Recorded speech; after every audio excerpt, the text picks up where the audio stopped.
Before the law, there stands a God.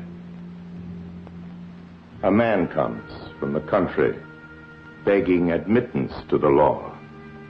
But the God cannot admit him. Can he hope to enter at a later time? That is possible, says the God. The man tries to peer through the entrance. He had been taught that the law should be accessible to every man. Do not attempt to enter without my permission, says the God. I am very powerful, yet I am the least of all the gods. From hall to hall, door after door, each god is more powerful than the last. By the god's permission, the man sits down by the side of the door, and there he waits. And there he waits, and waits, as do many people, to this day outside the legislature or outside the Supreme Court. But is that where you're going to find the law? Maybe, maybe not. If you're waiting for the law outside the courthouse or outside the legislature, you may end up like in Kafka's Parable of the Law. You might end up waiting a very long time. It's not that legislatures and the courts can't come up with the law, but it's not how you start. According to natural law theory, you find the law through rational reflection. Human beings can, through reason, discern principles of right action that direct us to order our wills towards what is right, what is true, what is good, and towards the overall well-being of individuals and communities. The end product may come out of a courthouse or come out of the legislature, but that's not where you start.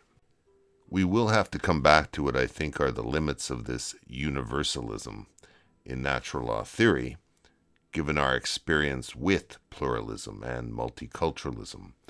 For example, the Stoics during the Roman Empire arguably may have imagined a common human nature to which natural law applied universally, but were they not really imagining a Roman world with people who had come to dress and live and think and have a culture very much like their own?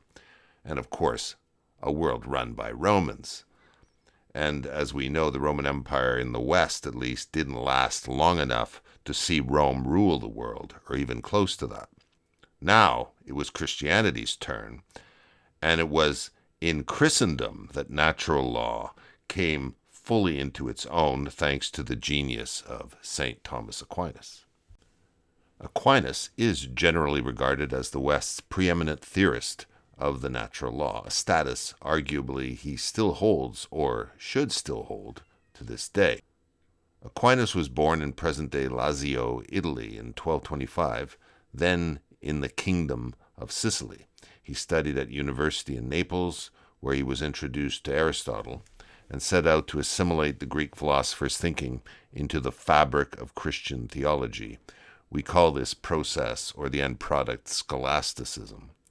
Thanks to Aquinas' synthesis of classical Greek conceptions of man as a political animal and the Christian innovation of God as logos, intimately involved in his creation with a keen interest in his work, Aquinas was able to almost single-handedly invent what we call jurisprudence, or legal philosophy, and shoot it forward in complexity of analysis. The fundamentals of his natural law doctrine are to be found in his masterwork, the Summa Theologiae, or Summa Theologica.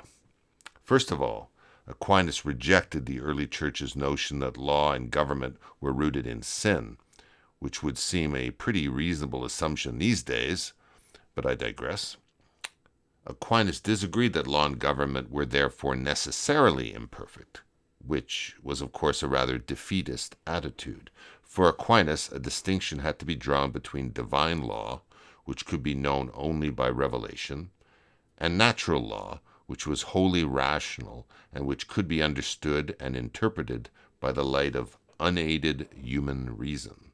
Scholastic philosophy was highly rationalistic and relied heavily on truth as elicited by logic and deductive reasoning.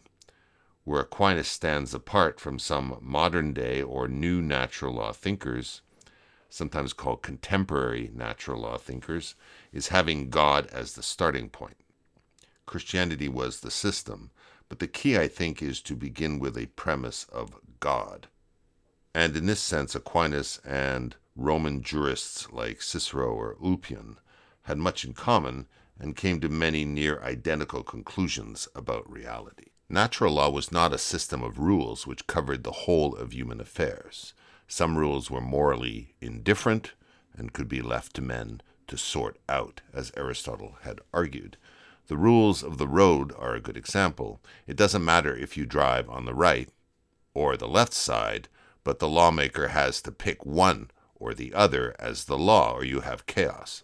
Other rules were self-evident to rational man, such as the evil of killing the innocent, or that life, health, and friendship were obviously good. Aquinas starts off with the hypothesis that there is a relationship between means and ends, between an operation and its result. A law, simply put, is a means of achieving an end. Since humans are rational beings, it is morally appropriate that they should act consistently with their rational nature. In principle, you don't need a lawmaker, as humans can discover the law, or the laws, but that isn't very practical, and natural law accepts that not everyone has the capacity to do the heavy thinking. Aquinas divides laws into 4 categories. Eternal law, or lex aeterna, which encompasses the timeless laws that apply to the whole community of the universe and are governed by God, including physical laws like biology and physics. 2. Natural law, lex naturalis, which is part of eternal law but is discoverable by reason. Such law is comprised of those precepts of the eternal law that govern the behavior of beings possessing reason and free will. All right, there are 3 precepts to the lex naturalis. The first precept, according to Aquinas, is to do good and avoid evil, which are considered both universal and objective aims. The second precept is that in every man there is an aptitude to be good in accordance with his nature. And the third precept is that on account of his reason, a man has a natural aptitude to learn about God and to live in society. The third category of laws are divine laws, or divine law, lex divina, which is the law provided in the scriptures and religious books and descended from God. You can't think your way to revelation. The fourth category is human law, lex humana, which is man-made law supported with reason and promulgated via human authorities for the common good. Man-made law is valid only insofar as its content conforms to the content or general principles of natural law. To Aquinas, there is a duty to obey human law when founded on reason. Unjust or irrational law is not law, and hence does not bind the conscience of the subject. Where a human law does not conform to natural law, it is considered to be a perversion of the law. William Blackstone, in his Commentaries on the Law of England, says of Aquinas' theory of natural law that since it is, in quotes, dictated by God, laws that conflict with the dictates of natural law lose their power to bind morally. Laws must be reasonable and directed towards the common good. Blackstone's description of Aquinas' theory of natural law is notorious for its crude simplicity, and has been used by critics of natural law to suggest it is simply the imposition of a moral set of rules from a particular theology, and a means to protect the powers that be, namely the church and the monarch. Modern critics argue that natural law is a rigid ideology that is unacceptable, to quote Mr. Trudeau, in a modern pluralistic society, or one in which science has taught us so much more since Aquinas' time about true human nature, true human behavior, and the power, in fact, the dominance of the irrational. A typical leftist criticism of natural law relies on a doctrine called consequentialism. Strictly speaking, consequentialism is a theory that says whether something is good or bad depends on its outcomes. How leftists use it tends to sound more like this, namely that any system needs to be judged by the results, and one that focuses only on principles can't guarantee our presumed absolute rights and absolute truths, such as, for example, on abortion or euthanasia or same-sex marriage or radical egalitarianism, and therefore must be dismissed without further analysis. Of course, the left may well be right to reject natural law theory out of hand in its own political interests. A more sophisticated way of assessing or looking at natural law is to focus on some of its more interesting characteristics. First, natural law includes a theory of value, a substantive account of human well-being in its various dimensions. Aquinas didn't go on at length about this, but he does mention certain goods, which I've already mentioned, as opposed to evils, that are intrinsically valuable, such as life, health, friendship, the formation of communities, marriage, and family life, as well as the acquisition of knowledge and truth. Second, natural law includes a theory of right action, moral rules and principles that guide and structure ethical decision-making in concrete cases. As with Kant's categorical imperative, natural law theory is deontological, meaning belief in an objective moral norm without regard to the consequences. This contrasts, of course, with consequentialism, which evaluates the act by the result. The end justifies the means. Aquinas wrote that one identifies right action through practical reasoning in pursuit of the good for oneself and for one's community. This isn't the same as the utilitarian, in quotes, greatest good for the greatest number, close quotes. You don't add up the goods, subtract the bads, and then come to a determination as to what is right and what is wrong. Natural law is a bit more sophisticated than that. Natural law theory also involves an account of virtues understood as the habits of mind and character that reliably dispose one to choose and act in accordance with moral norms. Natural law theory doesn't require consent for authority to be legitimate, which is very different from the Enlightenment fiction of the social contract or the modern fiction of consent through voting or democracy.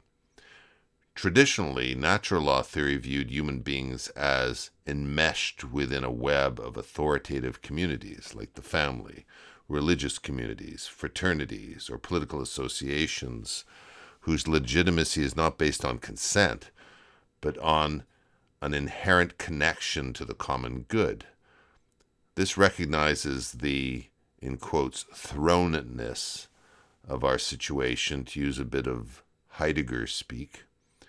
We simply find ourselves here, and presents a more realistic picture, I think, of what it means to be human. We have found ourselves where we are without choice, and these communities are, according to natural law theory, for the most part good things, surprisingly enough, if we judge the tree by its fruit. As you may already appreciate, natural law theory is a massive topic, and I'll be coming back to it regularly to focus in on more specific works. It gets little attention in law schools these days, in my experience, in favor of the more sexy topics like legal realism, sociological jurisprudence, gender, race, feminist, and critical legal studies. With the Renaissance and Reformation, a new scientific approach arose that focused on observation and experiment, aided by human reason.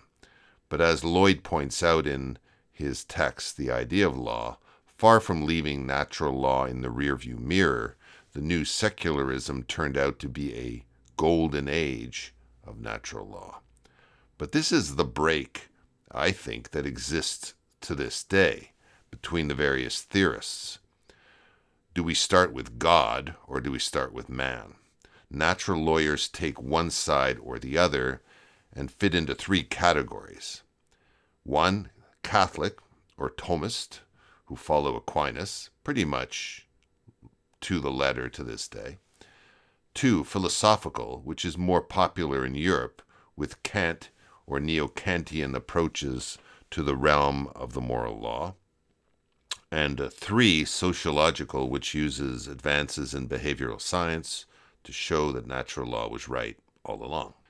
Grotius, one of the leading exponents of the law of nature and the founder of international law, argued that natural law would still apply even if God did not exist, because reason dictated a rational order in human affairs, an order that could be elicited by reasoning alone, and since all humans are rational, should be able to operate independently everywhere. To this day, in this postmodernist secular world, and without any reference to God, we still hear all the time that there are these higher rights that necessarily will prevail over mere human laws that are enacted at the national or state level. They have some kind of higher authority, which in effect is a kind of application of natural law principles. To Aquinas, the higher order was God. To Grotius, it was reason. But you can see how easily natural law can start to look very unnatural if those higher order laws serve other gods. For example, climate change or woke or radical egalitarianism. In that sense, we have to start asking, whose natural law are we talking about? And how do we distinguish natural law from its opposite? Call it unnatural law or the perversion of law. How do we distinguish one from the other? The secularization of natural law had a number of long-term consequences that are with us to this day. While producing the so-called Golden Age, it also contributed to natural laws falling from favor in the 19th century. Now, how did that happen? First, there was a shift from duties and prohibitions, thou shalt not kill, for example, to fundamental rights or human rights, protecting the individual from the rulers, from the church, from the state. And this, of course, is reflected in the writings of Locke and Rousseau, all of which culminates in revolution, the American and French revolutions. This tumultuous period of history provided fodder to the critics. There were, of course, the excesses of the French Revolution, to be avoided at all costs. In the new scientific age, natural law was also accused of being devoid of scientific or empirical grounding. It had no place for historical processes reflected in the writings of Hegel or Marx. Another famous criticism is that natural law purports to tell us what ought to be by looking at what is. Natural law, to its critics, like David Hume, looked like a pretentious way to describe moral rules. Belief in the inevitability of human progress, the inevitability of change for the good towards a material utopia, had no place in it for a theory of law in which certain truths are constant, unchanging, and absolute. In its place, you see the rise of what we know today as legal positivism, which I will cover another time. An early description of this alternative theory is to look not at the content of the law for its legitimacy or its merits or its morality. Rather, legitimacy depends on the source, which is how most people think of law today. Law is the command of the sovereign, backed by force, in the form of clearly defined institutions like a legislative assembly or a court. On the other hand, secularization allowed for natural law's revival after World War II, when the victors needed an answer as to how to punish the losers for crimes that didn't exist when the crimes were committed. The solution seems to owe an awful lot to natural law thinking, natural law concepts, such as customary international law, in the case of the Nuremberg defendants, and retroactive legislation to punish unspeakable evil, as in the case of Eichmann before his trial in Israel. It is interesting that one of the older criticisms of natural law that I've already mentioned was that it is inherently conservative and used to entrench the existing power structure, such as the position of the Catholic Church or the monarch. In modern times, the recourse to higher universal norms to sweep away the old order retains its revolutionary character. To this day, a consistent feature of natural law thinkers is rigor. These are not people who accept a pronouncement from a sociology department made popular in academia and in the media as authoritative. It still has to pass a test of practical reasonableness. And the feature of the new and contemporary natural lawyers is to attempt to fill in the ranks of what is the good that Thomas Aquinas had only sketched out. John Finnis is an Australian legal philosopher and one of the new natural law theorists. He has heavily influenced contemporary natural law thinking. In his 1980 book, Natural Law and Natural Rights, Finnis appeals to the distinctive moral aim of the common good and tries to show how best to order social interactions. The core of the position as I develop it in Natural Law, Natural Rights, has to do with the radical contingency of everything with which we're familiar.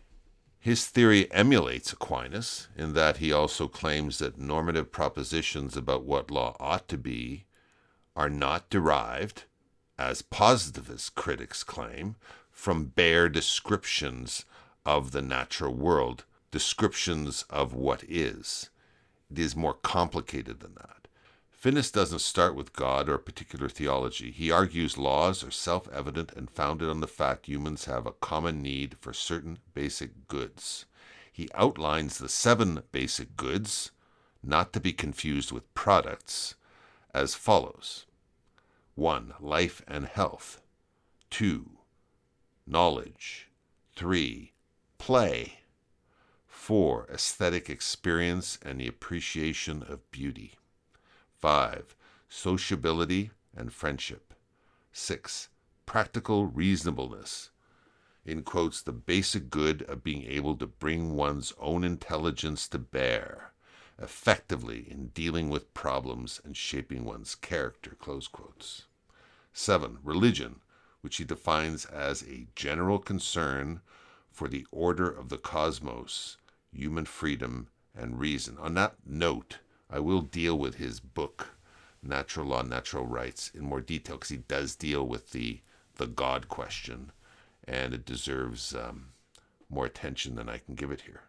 In doing so, and setting out his 7 basic goods, Finnis rejects both Hume and Aquinas' principle of practical reason, whether in the pursuit of our desires, Hume, or in pursuing good and avoiding evil, Aquinas.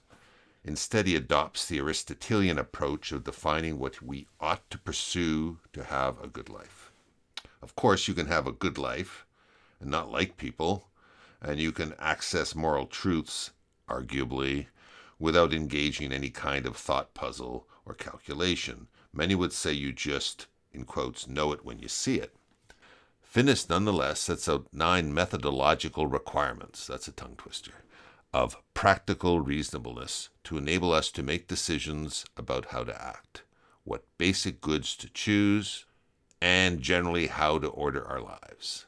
Number 1, harmony of purpose, a coherent life plan. I think that one rules me out.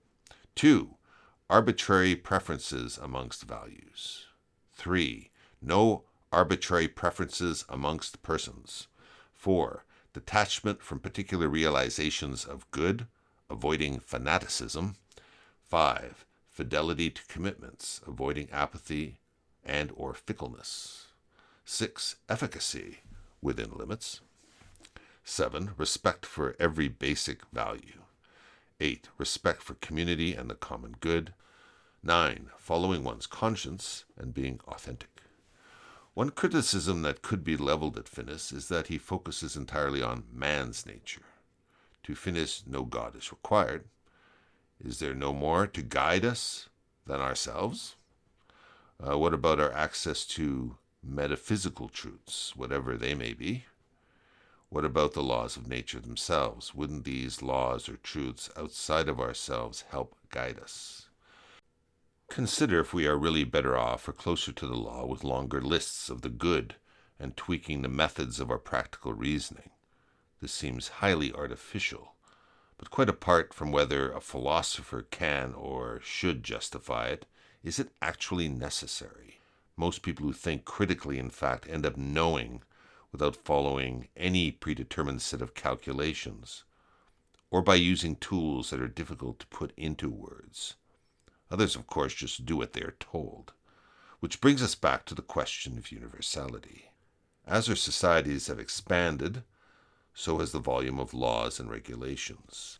Is our legal system better than the Roman Republic, which had few laws interpreted through a common set of morals or religious values? To paraphrase John Adams, can a legal system even function without a moral people? Perhaps not. And if not, then what? One possibility, a scary one, is that in mass societies that are pluralistic and multicultural, in which common access to natural law is, in quotes, outdated, old-fashioned, unacceptable, or out-and-out impossible, the rule of law is replaced increasingly by the rule of managers. The web of laws to empower the managers doesn't represent a system other than a system of control. You can see the movement from a tort system and a traditional court system to a no-fault system as an example of this move towards management. You can see it in the replacement of traditional employment law, marriage law, and other areas of law by a Kafkaesque system of specialized tribunals with exclusive authority and powers and almost unlimited discretion and very limited oversight from the courts, charged with distributing and controlling problems rather than judging.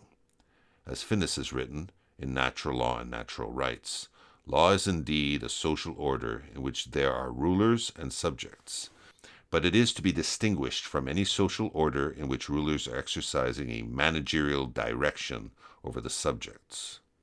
Law is distinguished from such managerial direction partly by the generality of its major rules, and above all, by the fact that its officials are bound to apply the rules which they have previously pronounced.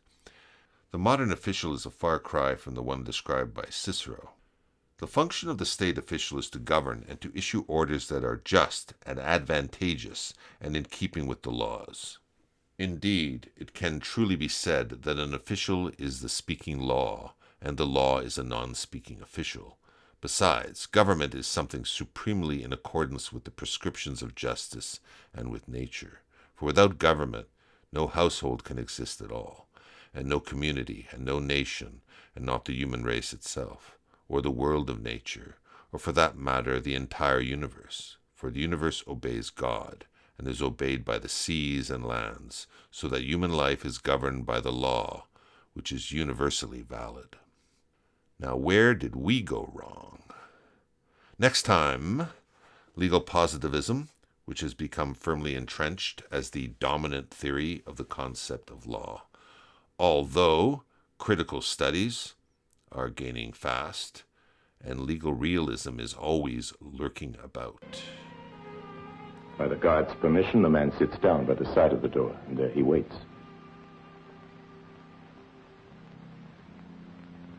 For years, he waits. Everything he has, he gives away in the hope of bribing the guard, who never fails to say to him, "I take what you give me only so that you will not feel that you have left something undone." Keeping his watch during the long years, the man has learned to know even the fleas in the guard's fur collar. And growing childish in old age, he begs the very fleas to persuade the guard to change his mind and allow him to enter. His sight is dimmed, but in the darkness he perceives a radiance streaming immortally from the door of the law. And now, before he dies, all his experience condenses into one question, a question he has never asked. He beckons to the guard. Says the guard, "You are insatiable. What is it now?" Says the man, "Every man strives to attain the law. How is it then that in all these years no one else has ever come here seeking admittance?" His hearing has failed, so the guard yells into his ear. No one else but you could ever have obtained admittance. No one else could enter this door. This door was intended only for you. And now, I am going to close it.